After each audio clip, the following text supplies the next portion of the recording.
All right, ladies and gentlemen, it's time for another episode of the Western Rookie Podcast. Hopefully everybody's having a good week today. Today's guest, and I'm going to be completely honest with you, I don't know anything about you. Other than this Colton guy who we know says, hey, this girl, she knows a thing or two about elk hunting. And I'm like, well, let's talk to her and see what happens then. So Jess Byers, welcome to the show. Thank you so much. I appreciate it. It's good to connect with you. Yeah, absolutely. All right. First question. Where do you live and what do you do for a living? I currently live in Frenchtown, Montana, and I moved up here a couple years ago to work for Montana Knife Company. Okay. So I am their brand relations manager. I manage all of the industry contacts, ambassadors, nonprofit relationships, uh, hopefully keeping all of our partners happy and excited to work with us. Yeah. So yeah, I've been here for a couple years. I moved up here just for that job. Oh, nice. Well, that's crazy. This Montana Knife Company, they're doing well. And the reason I say that is because when influencers or regular Joes are wearing the Montana Knife Company hats just around, then you know there's a little bit of motion behind that brand when the marketing seems to be working fairly well. So that's cool. How long have you worked for Montana Knife Company? I started a couple years ago. Actually, last week was my 2-year anniversary. So, Oh, okay. yeah, my previous role, I basically finished up at the Hunt Expo, and then the next week moved to Montana. Oh, So, nice. been a fun journey. I always tell people I feel like I've been here quite a bit longer, just because literally the day that Josh launched the company, I met him on a mountain shooting bows.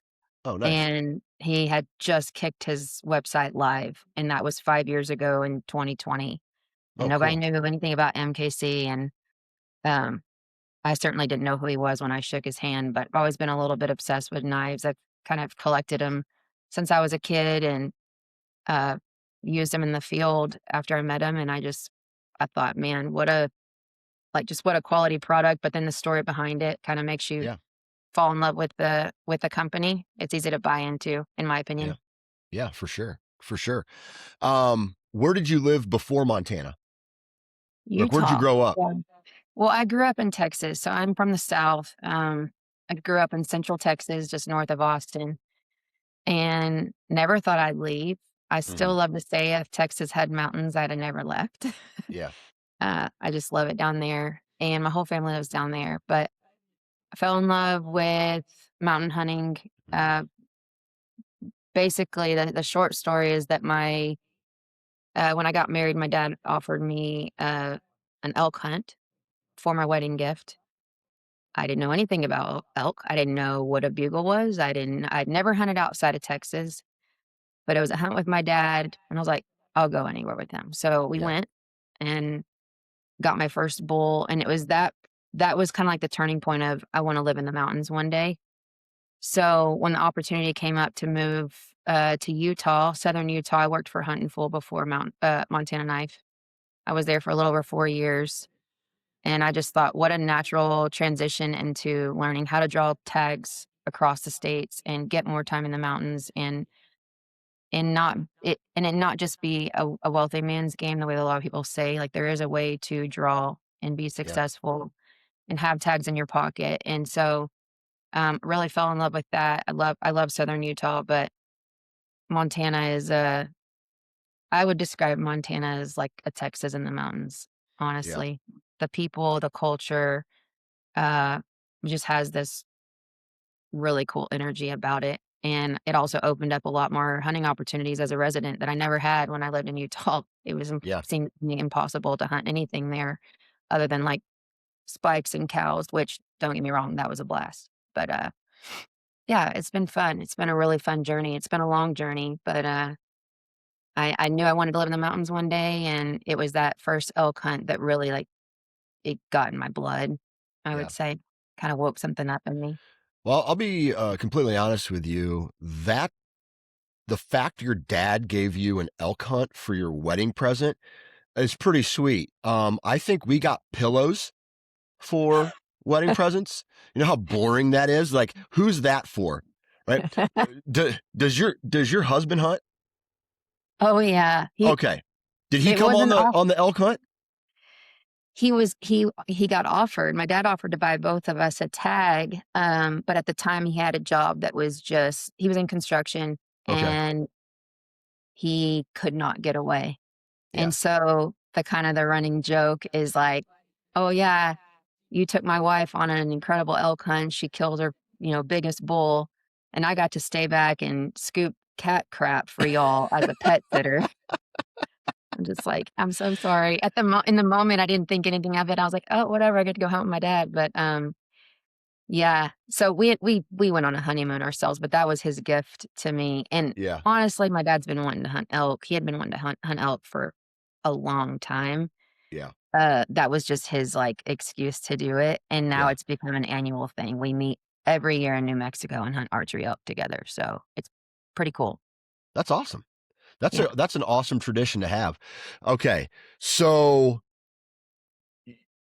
your first elk hunting experience was when your dad bought you that elk hunt. Yeah. And what state was that in? New Mexico.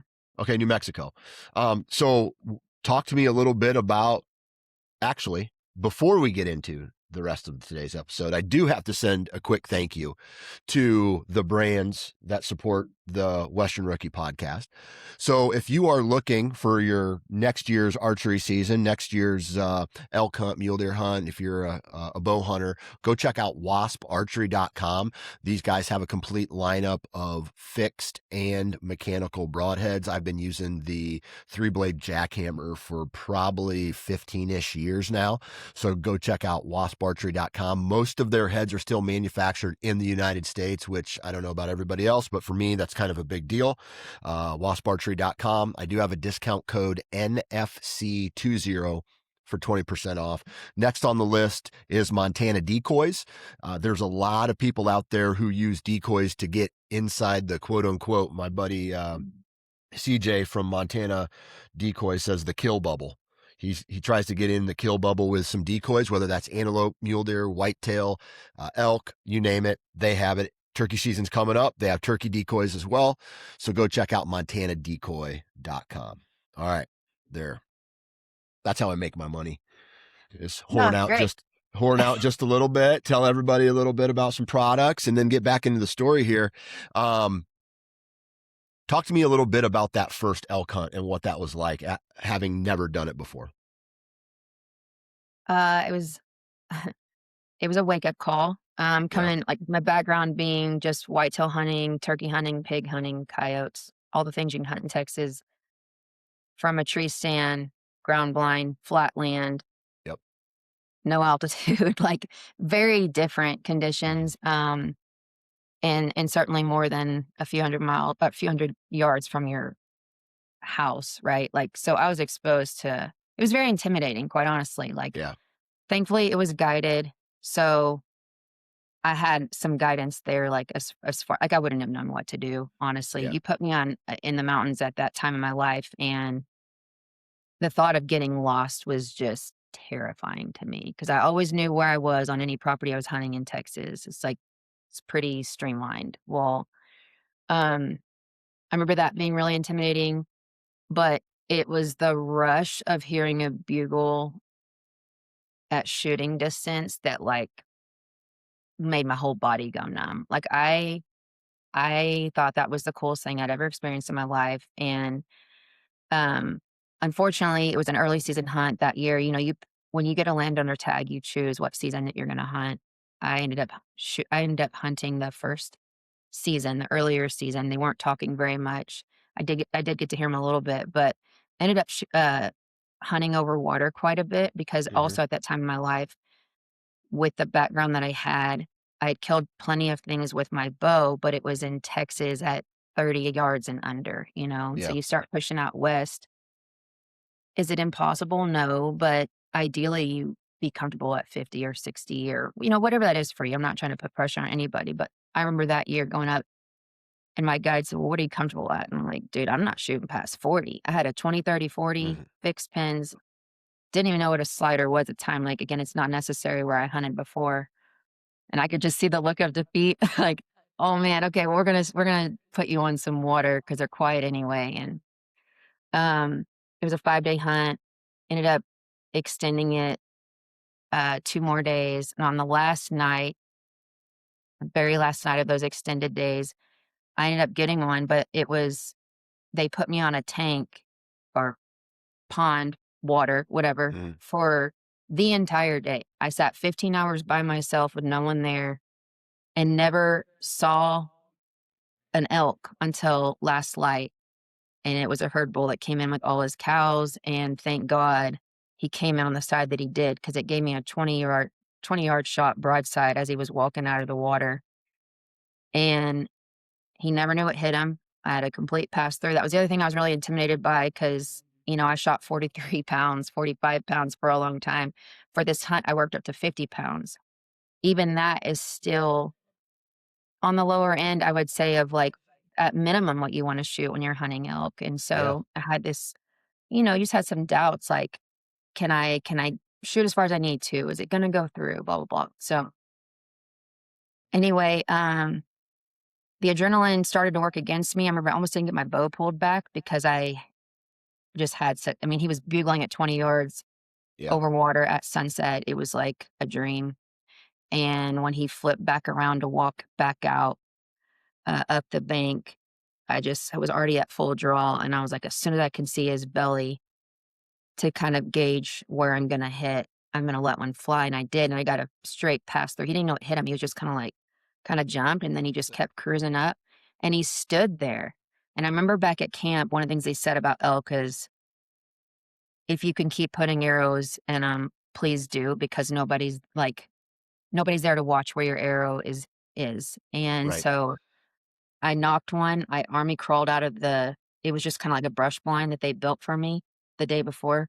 I army crawled out of there and stood up, and he gave me another 20-yard broadside shot, and I heard him crash like 100 yards away. And I just remember my whole body like what the hell just happened? Like what, just a very pivotal moment in my journey as a hunter from just like the little kid that ran around on ranches and knew all about whitetail management and, predator hunting and things like that, but nothing of this world. It just opened up a whole new world for me. And I remember texting my dad, bull down. Like I heard him crash. I'm not over him, but I heard him crash. I heard him take his last breath, like he's done. And the excitement and just the feeling, I could just tell how proud he was, and, like, as, like, my, you know, youngest daughter, and I say the favorite, I could just tell he was super proud, and I don't know, that is just will always be a special time in my life for multiple reasons. There's a lot of layers for that, but Yeah.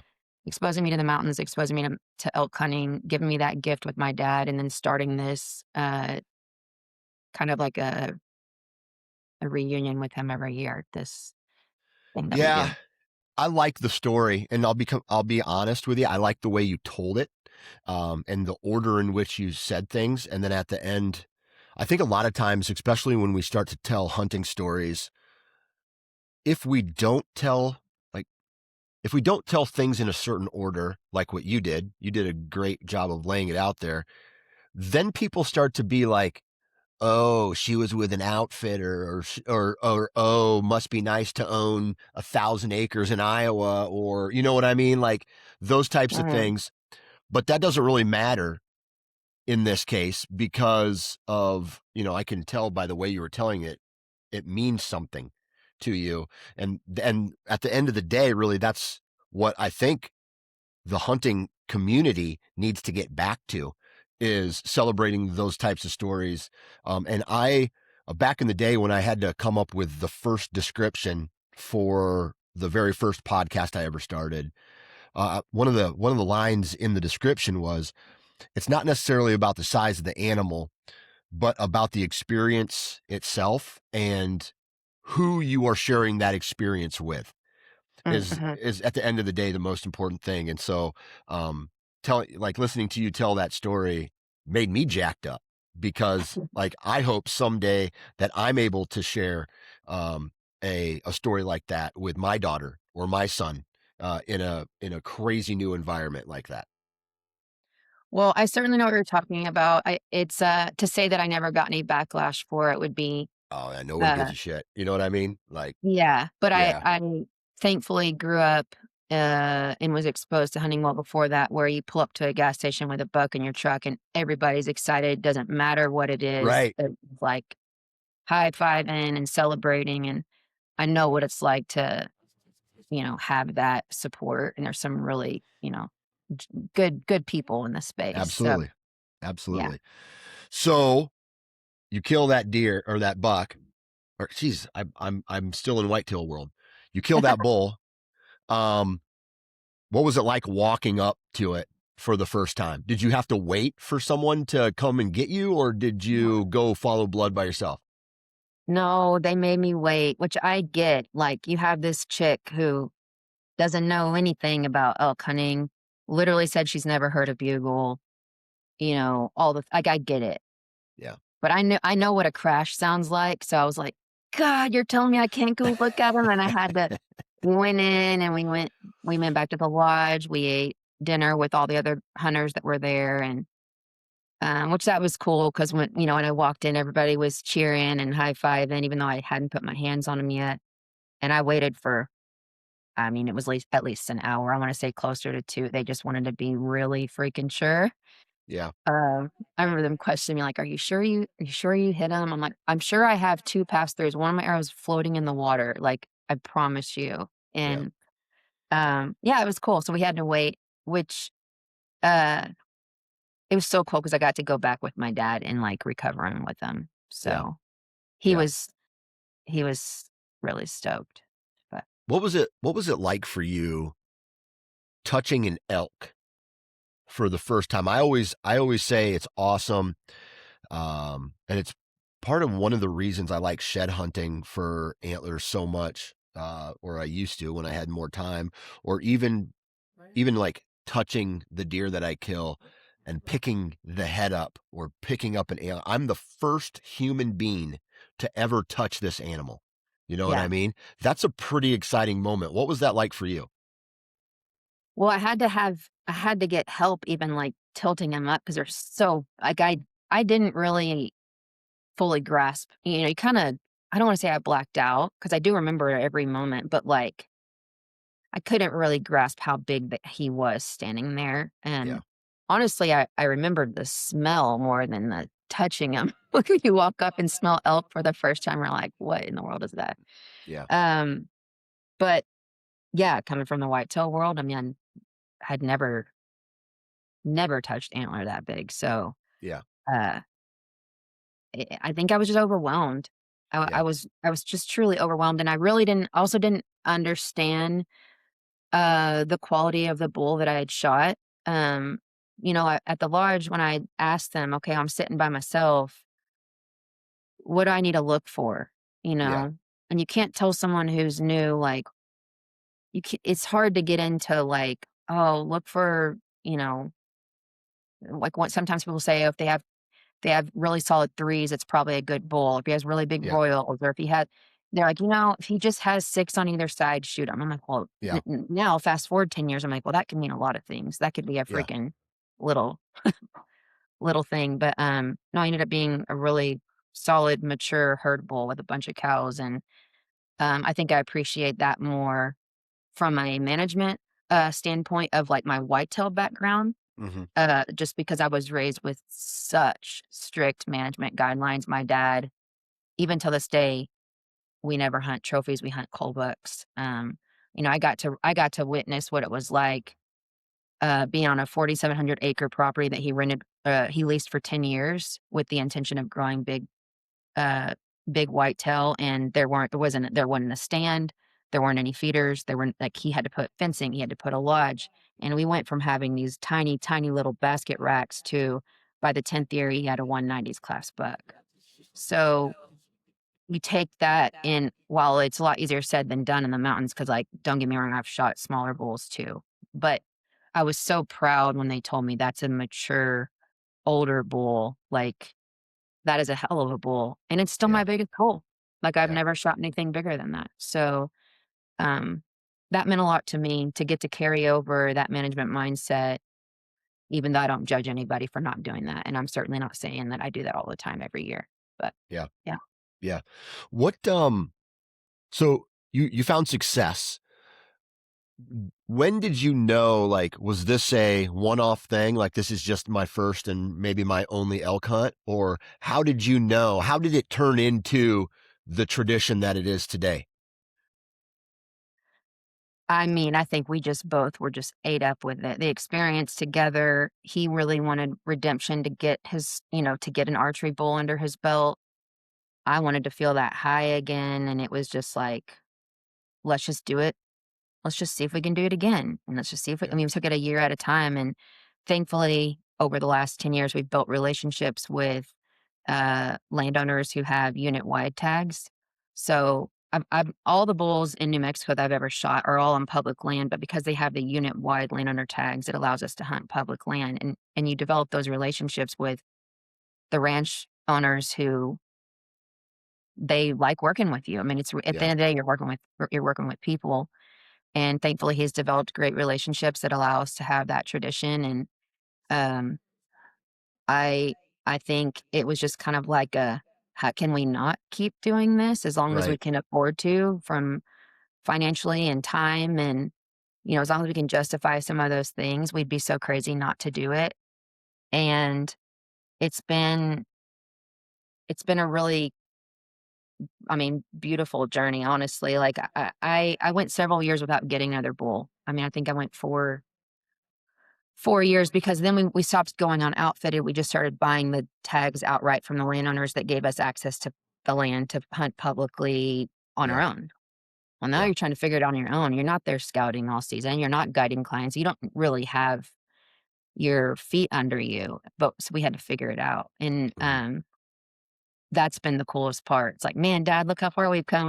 We didn't know anything before, and now we can go set up our own camp and go out on our own, and and we don't have to hire that extra help, which just shows like the growth of getting to know the animals and the land and find Yeah. confidence behind your weapon. Um, it took him 7 years before he got his first bull, and that's probably my second favorite memory in the field, was watching him draw back on what would be his first archery bull. Because usually when we hunt, we both have tags, so we go our separate ways. We hunt alone until one of us kills. We help each other pack out whoever kills first, and then we hunt together. That's like our tradition, because it's only a 10-day season, Yeah. for that hunt. And um, I had killed that year that I'd already tagged out that year that he got his, so I got to hunt with him. And he was feeling really down. He had pulled his hamstring, and he was struggling to get around. He's fixing to be 70 next month, so um, just body starts working against you a little bit, and he was gonna go home.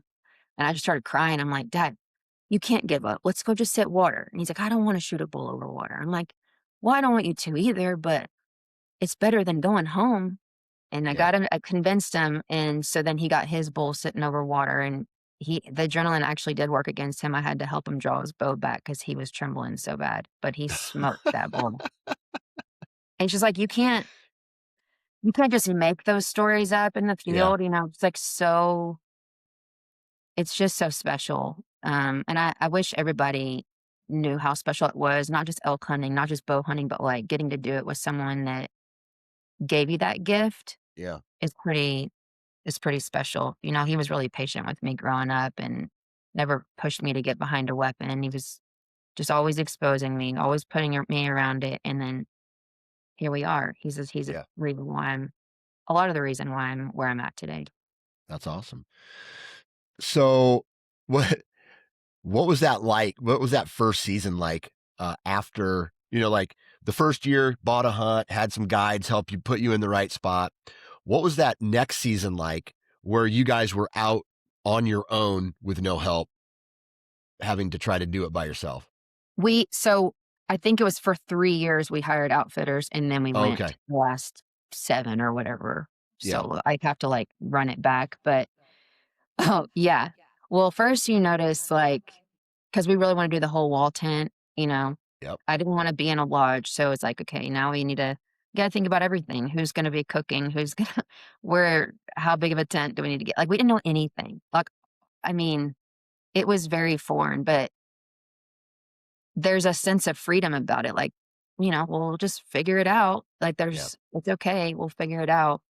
Um, and it's been cool because even over the years, my sister and her husband have started coming. Some of my nieces and nephews have started to come, and like it has become a bigger family tradition. Maybe someone there's just also this respect of like, hey, whoever gets back first, we already know what's for dinner, or if there's a group coming in from the morning, cook breakfast for them. Like it's a very cool team, like splitting up all Yeah. the extra work that goes into it when you don't have someone doing it all for you. Um, and it's been really special. But yeah, intimidating. I still tell everybody that my biggest insecurity is as a hunter, is navigation. Like Hmm. without without Onyx, I don't know. I mean, I'm not completely broken, but it's very intimidating. In fact, I'm gonna take a land navigation course, in a couple months and just kinda lean into some of those weaknesses that I have, but it can still be a little bit that way depending on Yeah. what state I'm hunting in, and I Yeah. think I think a lot of people have that fear, Oh, honestly. yeah. Oh, yeah. Yeah. I've been lost, not in the West, but I've been lost on a really cloudy, overcast day where there wasn't a ton of shadows in a giant national forest in Alabama. I was lost for 8 hours, and that started to freak me out when it started getting darker. But on this particular podcast, my buddy Joseph, he had a scare in or where was it? Colorado, maybe? I forget. But he killed an elk, and he had an elk pat a quarter on his back, and he got lost because his Yeah. Onyx wasn't working in the mountains. The GPS in all the cover and all the timber wasn't working, and he got lost for multiple hours, and he was screaming, and finally he got lucky and ran into um, an area where the navigation was working on it. But dude, that's something that would freak me out, especially in like really big timber where you Yeah. can't see anything for at long Yeah. distance. So Yeah. Totally. yeah, It can be very intimidating, and I always have, an SOS, like, I always have my Garmin inReach with me if I just happen to get in a really ugly situation. Even with the satellite texting now and how far all the technology has come, I don't risk it. Mostly when I'm by myself. If I'm with somebody, I'm a little less, like, s you know, yeah, I don't wanna say psychotic. It's not psychotic to have safety, but, like, I don't worry as much if I'm not alone. But when I'm alone, I right, don't take any risks. It's like, I'm gonna have a plan A, B, and C for yeah, sure. yeah. How big is this elk group every year now that you go to New Mexico with? Just you and your dad, or does your husband finally get to come now, or what?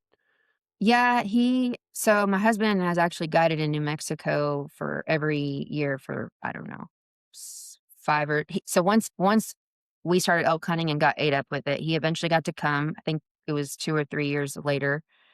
Um, he fell in love with it. Well, then he started guiding there because 'cause he'd always guided in Texas, and, so he actually knows New Mexico very, very well. He spent, 3 months every year at a time, guiding clients, and so up until this year, he's always been guiding at the same time and would jump over if they killed out early or anything like that. This will be the first season where he's not guiding and he'll get to be with us more Oh, regularly, nice, which is pretty cool. nice. And then, yeah, sister and her husband, I would say at the most, like, 8 or 9 people, but it's flexing because they can't stay the whole 10-day season, Yeah, right? So we'll have a yeah. few people come here, a few people, and just kinda help out with pack outs and cooking and spending So time not together. everybody has a tag.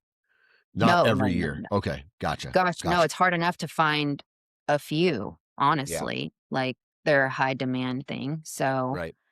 and that's been also my thing for my dad is like, "Hey, your tag comes first. Even if I don't get one, I'll still meet you down there. Like, I'm still gonna come even if I don't get Yeah, to hunt, just to help you and be with family."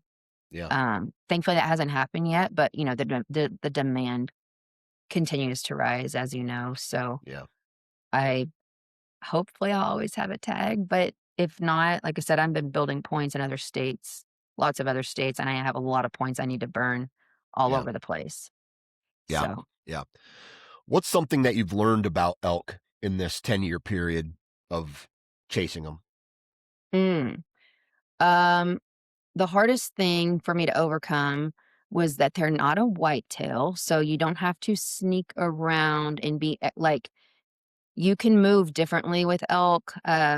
I think also learning, if they're raking a tree or they're fighting, like you can run full sprint at them a lot of times in those situations, and I've done it almost every season. I've done something like that.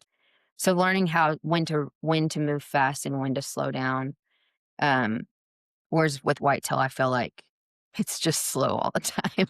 Yeah. Like you have to be extra particular about every move, you know, when they're right under your stand. And I feel like if I just barely move, they're onto me. So Right. um, that was something that really changed my success in the field. Like, don't be afraid to move quickly. If he's pushing the cows away from you, freaking sprint and stay with them. If you stay in them long enough, you will get a shot, but you have to stay up. You have to stay with them. Yeah. Um, and if you even hesitate, you're probably not going to catch up to them. Right. It's like, so following that intuition. And again, you don't learn those things unless you're just in them long enough or you're with people that can mentor you. But I feel like I'm in elk a lot more frequently, trusting my gut of when it's okay to move fast. And then you're in the middle of a frenzy, the wind doesn't freaking matter. They're seeing their eyes are rolled back, they're drooling, they're in their own world, and they're not getting your scent and taking off. They smell something else that they want. If you get a Yeah. hot cow, you're in a really good situation. So, Yeah. um, yeah, little just nuggets you pick up with enough time in the field. Did the time of year change? Because you said it was an early season hunt the first couple years. Did you change that timing to be more in the rut Mhm. eventually, or has it always been the same time of year? Um, so yeah, so New Mexico has uh a 10-day season that's like on the front of basically the first half of September, and then they have the second season that's the 15th or the 24th. Now, I will always activate a tag for that second part of the second season. Um, you'll hear some bugles in the first season. Well, it depends on where you are, right? But where I hunt, we always hear them in first season too, like when Mhm. we're scouting before the second season hunt. But they get cranked up in that second season, and that's when I want them. So a lot of people will argue too that if you want a bigger bull, hunt the first season before they're pressured. That's fine. You're gonna have better luck over water. Well, I just like to be in them. I like to hear them and smell them and watch them do what they do. So Yeah. I'll always activate my tag for that second season in hopes of getting more in the rut. Gotcha. And that allows you to be more flexible, or I don't want to say make more mistakes, but be more aggressive with your approach to getting one within shooting range. Yes, but it's funny. It's like at times I am aggressive, but in general, I would say I'm probably so I don't call hardly at all. I might do a location bugle in the early in the morning if they're not talking, but like every bull that I've killed has been because they didn't know I was there. So I take the safer, quieter. Let me just get in. Let me stay on their tails until they screw up. Versus being the one that's trying to call them in. Both methods are great, depending on the situation, but I wouldn't call myself an aggressive hunter. I'm trying to get more aggressive in certain times, and it's worked, but in general, I guess I go back to that, like, I want them to do what they do without being alert of me in the area or questioning if I'm a cow or not, or if I'm a bull Yeah. or not. So Yeah. that's been really, really cool because it's allowed me to sneak in and, like, I mean, my longest stalk took me an hour and a half to close the gap before I got an arrow in him, and it was I loved every minute. It's just the way I prefer to do it. Yeah. So, what allows you to do that? Like, if you're not calling at them and they're not responding, and you're trying to shoot them without them knowing you're there, are they actively talking so then you can locate them, or are you high glassing? How are you locating them first to get close enough to shoot them? Um, Typically, I'm following a bugle, even if it's like they're only even if he's only letting out a bugle every freaking 20, 30 minutes. Like, it doesn't have to be cranked up, right? But Yeah. being patient to know, like, I know there's a bull right there, and just waiting for him again, waiting for them to mess up. Yeah. That's the ideal situation. Yeah. If Yeah. they're not talking, I just get up on a high glassing point and just glass and glass until I find something worth chasing. Yeah. Um, and try to predict, are they going in that dark timber to bed down? Depending on like the temperature, and can I make a play? Can I try to move in midday when they are in their bed? Like, I've tried all those things, but I just everybody loves a consistent bugle to move in on. So Yeah. most of the times that I've gotten close enough, it's because they are talking just enough, even if they're not cranked up, that I can make a play. Yeah. And I have enough time to play the wind and be patient and not rush it. Yeah. How often are you by yourself? Oh, quite a bit. Like, I would Yeah. say, on that tag every year, I would say at least half the season. So if it's a 10-day season, I'll hunt 5 days alone. Um, I really love being by myself. It forces me to think, uh, I don't know, I guess just be more present with it. Like, I feel like my head's more on a swivel. I'm more attentive to, like, what I smell or what I hear, like, my senses are on fire, whereas I have someone with me. Um, I don't know, it's a little distracting, but I mean, I love hunting with people. In fact, Yeah. I would say I like hunting with my family more than I like hunting alone. But as far as challenging myself as a hunter and seeing exposing my strengths and weaknesses, that's the best way to do that is hunting by yourself, like Yeah. 100%. And that's why I've always loved bow hunting, because you find out pretty quick where you need to what you need to work on.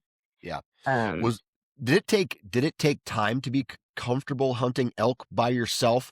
Because, and I'll give you a little story. My first time ever elk hunting, I was with a group.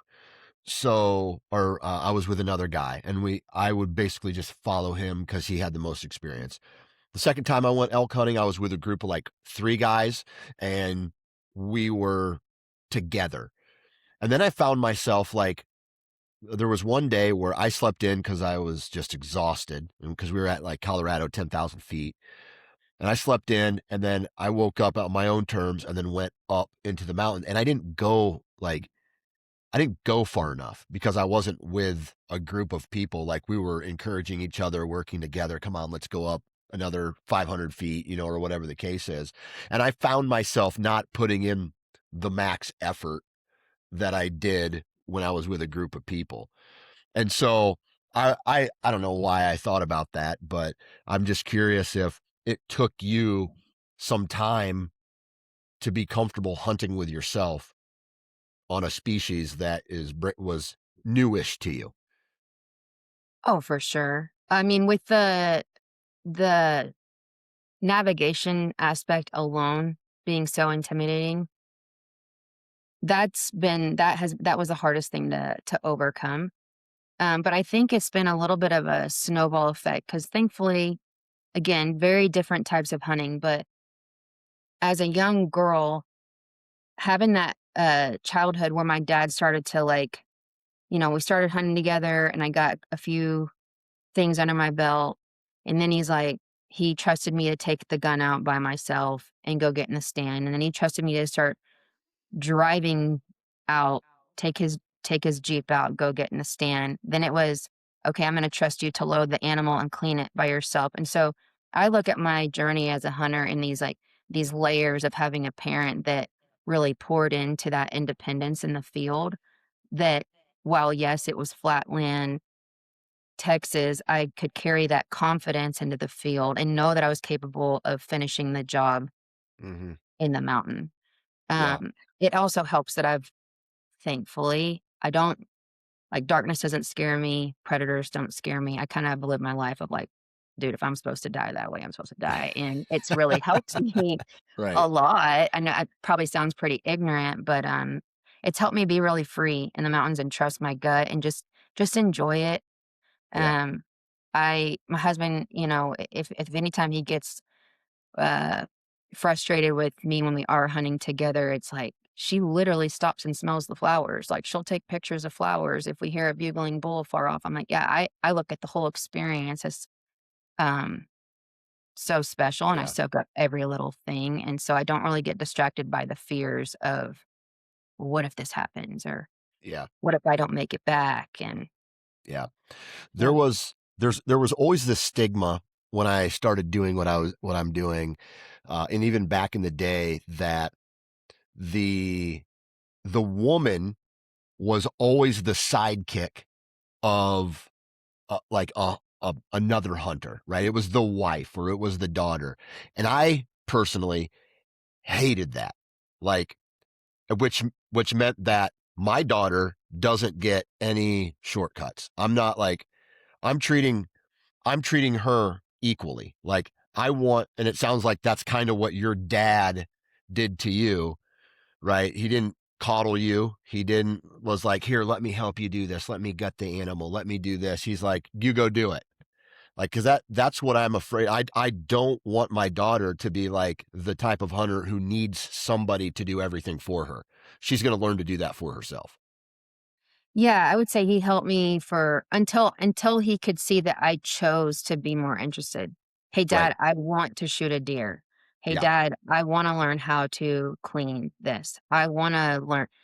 He waited for me to show interest rather than forcing it on me, Amen. which is Yep. probably the most important thing for kids and women, Hmm. just because we don't naturally I don't think it's something that we naturally pick up the way that men do.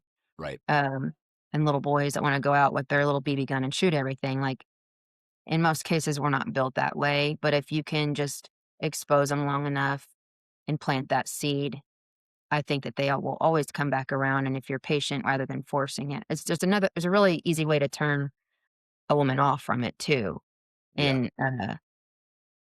I don't know, I always tell people, "Keep them fed, keep them warm, and she'll stick around a lot longer."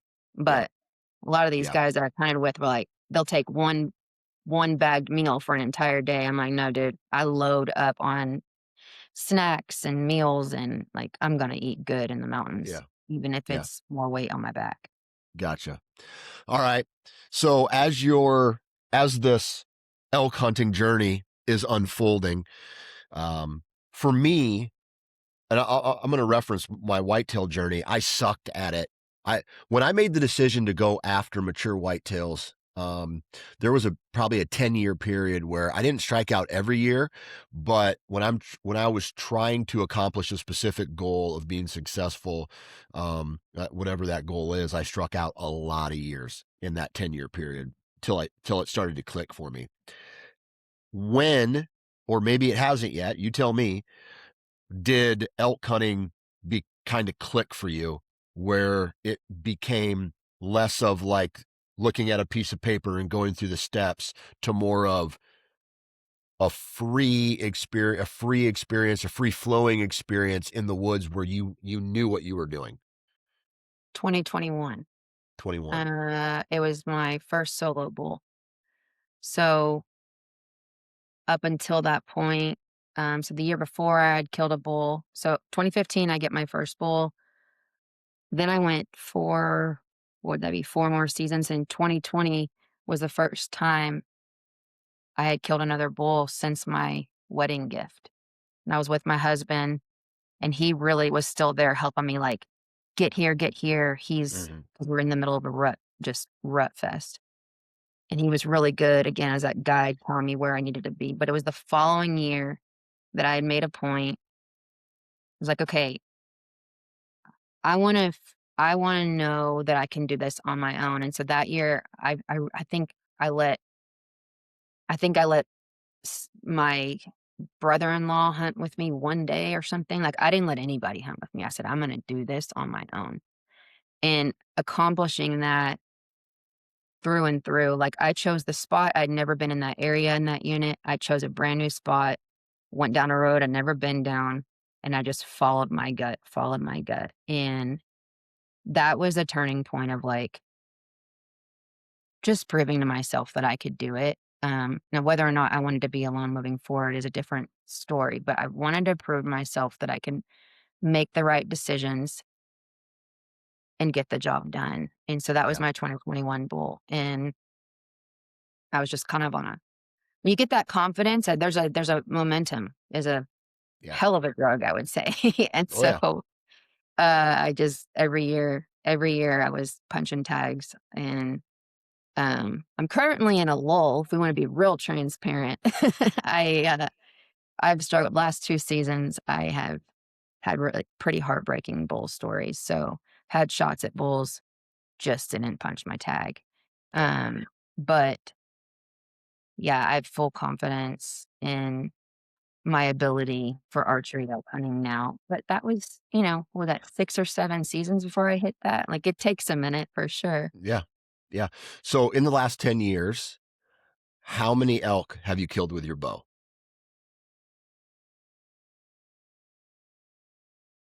6? 6? Okay. 6. Okay. So you take that and you match it up against the average of archery elk hunting success statistics, and you're doing really well. You know what I mean? Like I think like for bow hunters, if you want to take it across all states, the success rate for a to fill an archery tag is probably close to 7%. Right in there. Yeah. And so that's like what? That's one bull every 10 years. That's crazy, give or take, right? And so um you're doing well. And that's got to be a good feeling. No, yeah, no, I thank Yep. you, I appreciate it.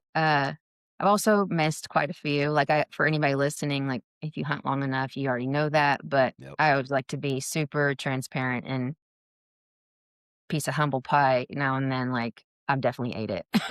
Oh yeah. Um, Oh yeah. and it's just, man, it's a funny thing how I've had a spike in front of me in Utah, missed a spike at 30 when there's just, like, I didn't even realize it could make me shake like it did.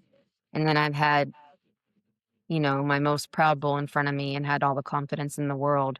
So it's funny how each moment behind your weapon, when you start getting in closer and closer, you really can't guarantee how you're going to feel. Like, it's such an up and down experience, and I freaking love it. But Yeah. yeah, I just told Josh, our CEO, a couple days ago, we're starting to hang heads all around. We just got in this new building a few weeks ago, and we're starting to get some stuff on the walls. And my husband and I have had a pile of taxidermy in a shed with nowhere to put it for years. So we brought it all up here and we're hanging them. And we have a couple of my bulls out in the retail space. And I'm like, man, I cannot wait to feel that success again, just because I've gone Yeah. 2 seasons without, with Yeah. eating tag soup. So I'm going to Yeah. hit it hard this year. And hopefully next time we talk after season, I'll be able to tell you a success story. There you go. How many states do you hunt now? Is it just still only New Mexico, or are you living in Montana? Or are you trying to kill in Montana as well? I am in Montana as well, but last year I gun hunted. I actually missed a stud with my gun last year. Oh, Yeah. um, yeah, I'm hunting. I've hunted elk in Utah quite a bit. I've killed a bull in Idaho. One of my favorite trips, probably the thing that taught me the most about elk hunting, wasn't in New Mexico. It was a Colorado trip. I packed in the wilderness for 21 days on horseback with my buddy who's a firefighter. He's like my brother. Um, and we had committed to 28 days. But 21 days, my husband's like, "Hey, haven't heard your voice in 21 days," on the satellite phone. I'm like, "All right, I'm coming out." Yeah. But I didn't get one, but I learned more about elk hunting in that, just being packed in 12 miles in the wilderness and just basically, like, go figure it out, you know? Yeah. Um, so what would that be? four or five states: Idaho, Montana, Utah, New Mexico, Colorado. Yeah. What's the hardest state to hunt elk in out of your experience so far?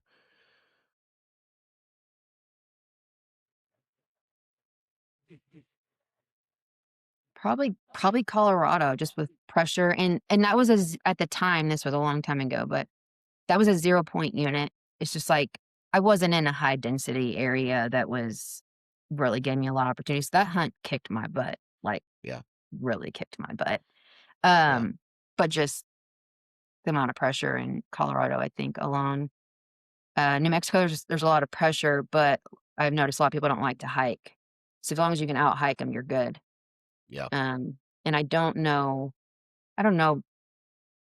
Montana, I'm still figuring out. It's too new. Yeah. So, but there's vast opportunity and so much public land and so much, you can have multiple tags in your pockets. And like, I'm really excited about this year to really pour into it. I've laid low the last couple years, just, between my job, and honestly, I wanted to wait and, burn my points with my husband. So now we're getting to do that this year. So I haven't been super aggressive in our state, but we'll see. I'm pretty Well, excited. well, the good news is that you can start planning right now. It is what do they call that? Application season. A lot of states have already kind of wound down, but application season for a lot of places is happening right now. So make sure that you go to wherever you need to go to research and find how to burn those points, or how to get into your lotteries, Hunt and Fool and Go Hunt, and all those places have all that information. So go check that out. But Jess, I really appreciate you taking time out of your day to kind of hop on and share your elk hunting journey with us. And hopefully your drought is over in September this upcoming year and you put an arrow through a big fat elk. Thank you. I really appreciate it. I appreciate the positivity, and it's good to connect with you.